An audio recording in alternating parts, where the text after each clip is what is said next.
Salut les amis, j'espère que vous allez bien. Pour ma part, ça va, alhamdoulilah.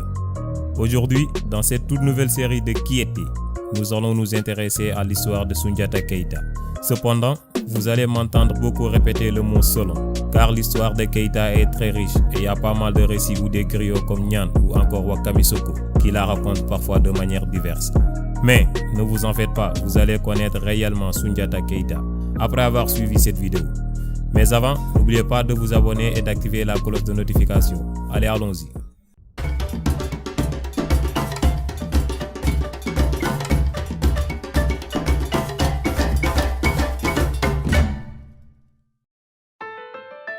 Diatta Konaté, ou comme on l'appelle communément Soundiata Keita, est né le 20 août 1190 au royaume du Mandeng, à Niani, un lieu qui se trouve aujourd'hui en Guinée, plus précisément dans la Haute-Guinée. Son père s'appelait Nare Magan Konaté. Il était le roi du Mandeng et sa mère se nommait Sogolon Kondé. Mais pour mieux comprendre l'histoire de Soundiata Keita, il faut remonter le temps bien avant sa naissance, avant même que son père épouse sa mère. Un jour, alors qu'il était déjà marié à Sassouma Berete, avec qui il a eu un fils, Dankara Toumani Konaté, héritier du trône, Nare Magan Konaté reçoit une visite d'un chasseur devin qui lui prédit qu'une femme laide lui donnerait un jour un enfant qui deviendrait un grand roi. Alors, à proximité du royaume Mandeng, il y avait un autre royaume qui s'appelait Do. Et dans ce royaume, selon la légende, il y avait une femme qui se transformait en bœuf pour terroriser les habitants. Mes deux frères chasseurs du nom de Dan Massa Woulani et Dan Massa Woulamba avaient la mission de la tuer pour mettre fin à la tyrannie une bonne fois pour toutes. Je ne vais pas rentrer encore plus dans les détails pour ne pas faire hors sujet, mais la femme et les deux chasseurs ont fait un pacte. Vu que cette femme est mystiquement invulnérable, elle va dire aux chasseurs comment la tuer et en échange, lorsque le roi du royaume d'eau leur demande de choisir une femme chacune en guise de récompense, ils doivent prendre la femme la plus laide et la ramener au royaume du Mandeng. Un pacte que les deux frères vont accepter. Alors, lorsque les chasseurs ont réussi à tuer la femme, ils ont été considérés comme des héros. Et bien évidemment, comme prévu, le roi leur a présenté les femmes les plus belles du royaume. Et ils ont décidé de choisir Sogolon, afin de la présenter à Nare Magan Konaté, qui l'épousa ensuite pour ainsi tenter de réaliser la prédiction. Sogolon donna au roi du Mandeng 7 enfants, dont Soundiata, qui est le 4e fils né. Le vrai nom de Soundiata Keita est Diatta Konaté, mais selon les coutumes, lorsqu'un enfant porte une caractéristique un peu spécifique, par exemple un handicap ou une réputation, on ajoute le nom de sa mère à son prénom. Normalement, on devait l'appeler Sogolon Diatta, mais par diminutif, on l'a abrégé en Soundiata, Soundiata Keita. Maintenant, si vous vous demandez pourquoi Keita au lieu de Konaté, ça je vais attendre un peu. Vous allez comprendre plus tard. Cependant, l'enfance de Soundiata était très dure. Malgré qu'il rêvait d'intégrer l'armée du royaume, ses jambes paralysées semblaient lui bloquer le chemin de ses rêves. Il était incapable de marcher, mais ça ne lui a pas fait baisser les bras. Il était un enfant de caractère et très respecté, malgré son handicap. Selon la tradition orale, un jour, sa mère Sogolon a été humiliée et insultée publiquement par Sassouma Berete, la première femme du roi, juste pour lui avoir demandé quelques feuilles de baobab. Cet incident a suscité un désir ardent à Soundiata de pouvoir marcher. Il commanda au forgeron une énorme barre de fer, puis il s'y appuie et parvient ainsi à se mettre debout et à marcher. Aussitôt, il va jusqu'à un baobab et arrache l'arbre entier pour le remettre à sa mère. Je suis sûr que cette anecdote vous l'avez déjà entendue au moins une fois dans votre vie, si vous êtes africain bien sûr. C'est depuis lors, à l'âge de 17 ans qu'il a commencé à marcher selon Wakami Soko. Son père lui fait son héritier légitime et lui donne aussi comme griot Bala Faseke. Cependant, lorsqu'il atteint l'âge de 28 ans, en 1218, son père décède et c'est là que commencent réellement les ennuis. Normalement, il devait être roi, mais c'est son grand frère Dankara Toumani, le premier fils du roi, qui sera à la tête du royaume, allant en l'encontre du souhait de son père.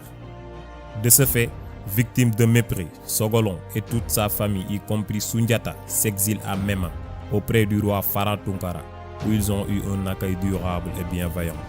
Quelques années plus tard, à cause de la mauvaise gouvernance de son grand frère, Soumaoro Kanté, roi du Soso, attaque le royaume du Mandeng, massacrant 11 des frères de Soundiata. Dankara Toumani prit la fuite pour ainsi sauver sa propre vie, laissant le royaume à la merci de l'ennemi. Sundiata devient alors le seul espoir du royaume, la seule personne qui peut affronter le très réputé Soumaoro Kanté, un roi super mystique.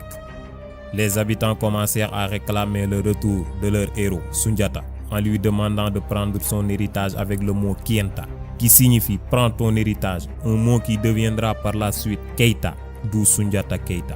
J'espère que vous comprenez maintenant pourquoi il porte le prénom de Sundiata et le nom Keita. Pouce bleu si c'est le cas.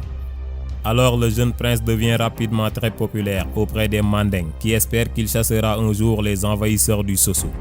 Mais ce n'est pas intelligent de venir comme ça et attaquer le roi du Soso. Il est très dangereux. D'ailleurs, Sogolon, sa mère, l'a beaucoup conseillé car il paraît qu'elle était aussi mystique.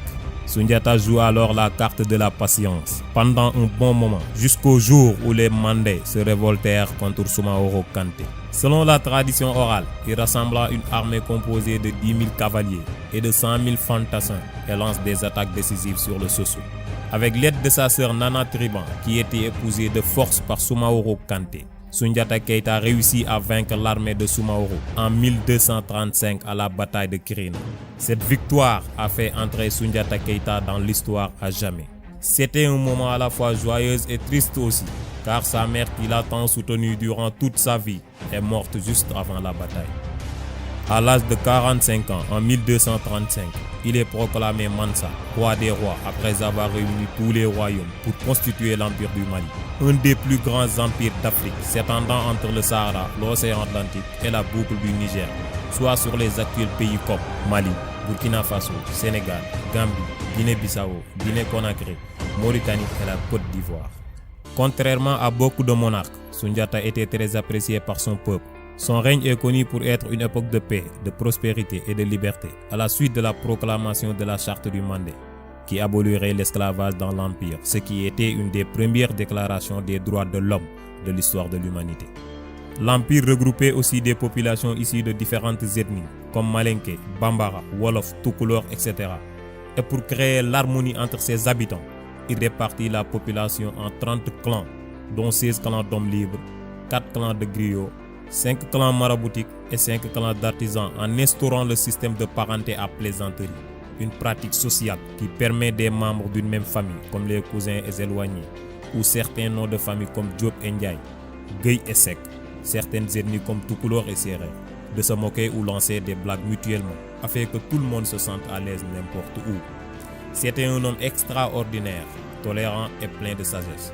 Les chefs de ses armées étaient installés comme gouverneurs de province. Les peuples soumis étaient organisés politiquement et administrativement en implantant une solide organisation militaire. À l'espace de quelque temps, il a fait de l'Empire un des plus prospères d'Afrique de l'Ouest en développant le commerce, l'exploitation de l'or et des cultures nouvelles telles que l'introduction du cotonnier. Il dirigea avec succès l'Empire de 1235 à 1255 jusqu'à l'âge de 65 ans. Il décéda en 1255 dans des circonstances assez diverses. Selon certains, il est mort par noyade dans la rivière Sankarani. Mais d'autres rapportent qu'il est mort de vieillesse dans son palais, à Daka-Djalan. Et enfin, une troisième source révèle qu'il a été abattu d'une flèche par un archer d'Ernipol. À vous de me dire votre point de vue dans l'espace commentaire. Cependant, après sa mort, l'Empire a continué d'être puissant. Il a même été dirigé par la suite par de grands rois comme Kanka Moussa. L'histoire de Sundiata a été relatée par plusieurs écrivains comme Massa Manka Diabaté dans beaucoup de ses livres, le Guinéen Kamara Laye dans Le Maître de la Parole, le Français Raphaël Chovancy dans Sundiata Keita, le Lion du Mandé ainsi que d'autres. Dans le cinéma aussi, le Burkinabé Dani Kouyaté a réalisé le film Keita, l'héritage du griot, en 1995.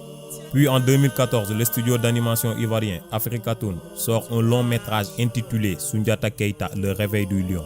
Un film super cool que je vous suggère à regarder.